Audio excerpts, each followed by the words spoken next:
All right, everybody. Good morning. So, like we've been doing, I know we've been looking at Enlightenment philosophers. Um, this week, we're going to kind of look at how those philosophers influenced the revolution. And specifically, we're going to take that to kind of eventually figure out, do we think that this revolution of ours was like a radical event that totally altered kind of how government works, or was it, actually something else? And we're going to look in the coming days. We're going to look at kind of the Declaration and kind of look at it from how that document is radical, and then we're going to look at something else and kind of see a counter argument to that. So something that says maybe that this revolution wasn't so radical from an ideas perspective. But before we do that, I want to make sure we have some context as to why the revolution is happening. And this really, we'll do more history type stuff in this class, but this is kind of after this stuff, we're going to get way more into the kind of nuts and bolts of civics. This is kind of the last big historical event before we really get into the nitty gritty. So I want to make sure we understand why this stuff is occurring, and kind of the general causes. So these are the causes of the American Revolution. So to start out with, you guys remember, we've been looking at American history since 1492. The British have been here in America since 1607, 1608. Been here for a long time. And in that time, especially around the year 1650, when all the big joint stock companies kind of start to die out and people are in these colonies essentially on their own, you have this period called salutary neglect. And essentially what happens in this 100-year period, okay, you got to think 1760 is when it pretty much ends. 1650 is when it starts, and people have been in America for almost 50 years before that. So you've got this 150-year period essentially where people have been in America. So that's generations. Think about how long ago. Like 150 years for us. If you do that math, that's 1870. Think about how many generations back that is that your family might have been in America. It might be the case that you have family members that weren't in America that long ago. But these people did. These people living in America a lot of the time had been here for 100+ years. So there's this real American identity that's been created in that time. In that 100 and so odd years, people know that they're British subjects. People still view themselves as British subjects, but they also kind of view themselves as, in some ways, being different. They view themselves as being colonists. And the British kind of largely let them live their lives on their own. They pretty much ignore them. They have laws, they have taxes, they have all kinds of things that are supposed to be enforced, but they pretty much just don't enforce them for about 100 years. Why? Why don't they enforce them? There are a lot of reasons that I think kind of make sense. One, they're 3,000 miles away.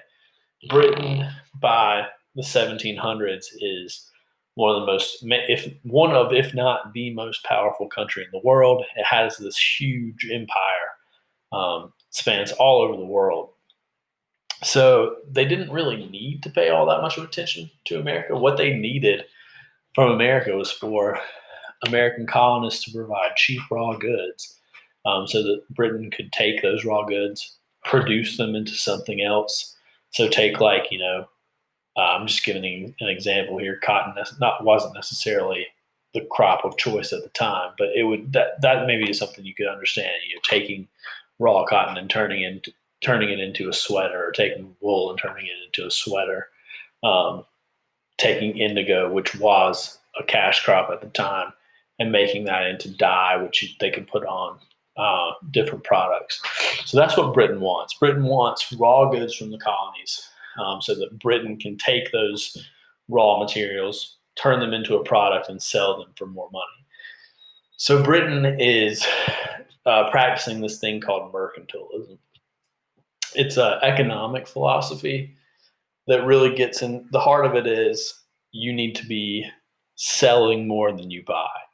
So countries, you want to be making money essentially from other countries. You want everything under your control, which America would be part of, to go towards bringing in money to kind of the central government. So we don't want to import a lot of stuff from other countries. You want to be focused on exporting things. And as long as the Americas were helping Britain do that, which they were, Britain really didn't care about much else. So you've got essentially 100 years of Britain leaving America alone and just letting them send raw materials their way and letting that kind of American identity form. And in this time, people are reading Enlightenment philosophers. That is definitely a part of the thought process. And they're also just they're governing themselves. They're used to being on their own. All of this is going to start to change around the 1750s. And a big catalyst for that is the French and Indian War. The French and Indian War is really just one theater of the 7 Years' War, which is fought in America and Europe. You might be able to guess it's fought between Britain and the French. And this war is hugely, hugely expensive. Britain spends, I don't know if we could even calculate how much money. I'm sure today it would be trillions of dollars fighting this war. And during this time, a lot of this fighting is going on American soil. We're fighting, American colonists are fighting with the British because they're British subjects against the French, who are also on the mainland of the U.S. We don't think about that a lot, but there are also French settlements too. A lot more of the French settlements were kind of people out there, maybe fur trapping and things like that, and trying to take their fortune back home. Not necessarily as many established settlements, but they were still there. So you've got a lot of Americans fighting in this war alongside the British, and a lot of them will end up being mad at the British later, like George Washington, for example, who always kind of felt like he wasn't treated well, that he wasn't given opportunity to advance in the military in the French and Indian War. But that's not the big issue. The big issue are the things that happen after the French and Indian War. So the colonists are going to get really angry for a lot of reasons. Because the British are now in so much debt because they've had to spend so much money fighting the French and Indian War, the British are going to raise taxes. They're going to enact this thing called the Stamp Act. And essentially in the Stamp Act, and I'm going to give you guys a Quizlet with these vocabulary words, so don't fret if you don't see the actual definition down there. But essentially with the Stamp Act, anything that gets sent, be it business papers or playing cards, if you're trying to sell these things or you're trying to send these things to someone else, books, magazines, newspapers, whatever it may be, it's going to have a stamp, an official British government stamp that you have to pay money for, just like stamps now. The colonists do not like this. They feel like they're having to pay all this money for something that they never had to do before. Remember, you always have to take this back to salutary neglect. The colonists are not used to having to pay the British government taxes, which seems like a pretty simple thing. It's not something that they are used to at all. And it's part of you've probably heard the phrase "no taxation without representation." What they're saying is we don't get a choice. We don't get a say in whether or not you've taxed us. But anyway, essentially they're just mad because they're having to do something they haven't ever really had to do before. The other thing that's going to make a lot of Americans mad is the Proclamation of 1763. And you can see that here. Essentially what this does is it draws a line that limits the colonist movement west. And by the 1760s, this land that you see here is getting filled up. There are a lot of people here.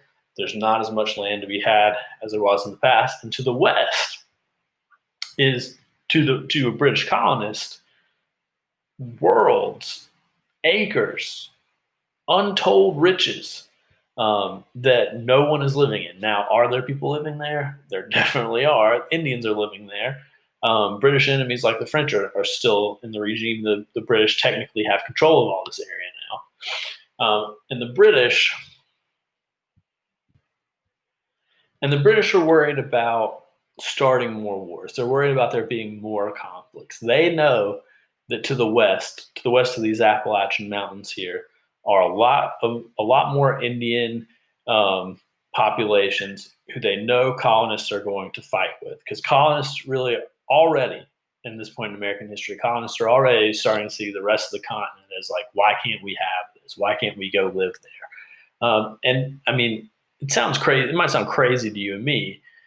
A lot of these people knew what the risks were. They knew that they were going to have to fight for the land they got. Had a much different mindset. They were very motivated to move out and take things for their own.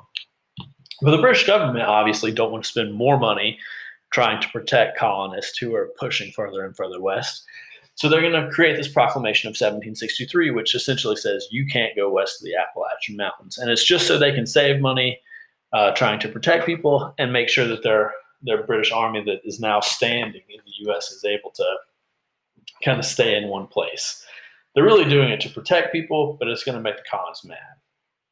The other thing that they're going to do that's really going to anger people is the Quartering Act. And essentially what this means is colonists must house British troops. British troops are now living in America after the French and Indian War. The British decided to leave a lot of the troops there. Not necessarily because the colonists have done a lot of rebellious stuff or anything, but because they want to protect what they have. They realize that they have enemies to the west, and the colonies make a lot of money for the British, especially these colonies in the Northeast where shipping is such a big deal. So they want to protect the assets that they have in America, so they leave these troops behind. And they don't have places for them to live. They don't have buildings set up for military habitation. And essentially, they have to store troops in unoccupied buildings. This doesn't necessarily mean that troops are going to live in homes with private citizens, but it does mean that those people's property can essentially be confiscated by the British government to allow people to sleep there.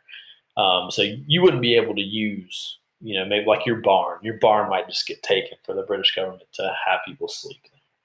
And you can see why that would anger people. It's your property. People have a real sense of that, and they don't want people living in it, ruining it, doing what strangers might do to their property. So that's really going to tick them off. Now, the colonists aren't just going to take this lying down. The British have essentially breached the protocol of the last 100 years, and they're changing a lot of things. People will tend to not like change. So what do the colonists do in return? First on our list is they're going to boycott British tax goods.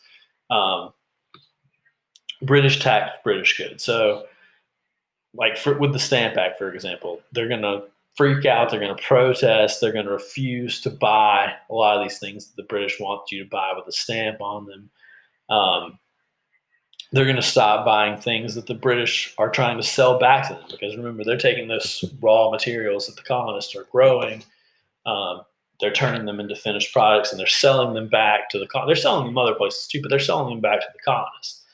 That's how the British Empire makes money. So they're going to stop buying from them.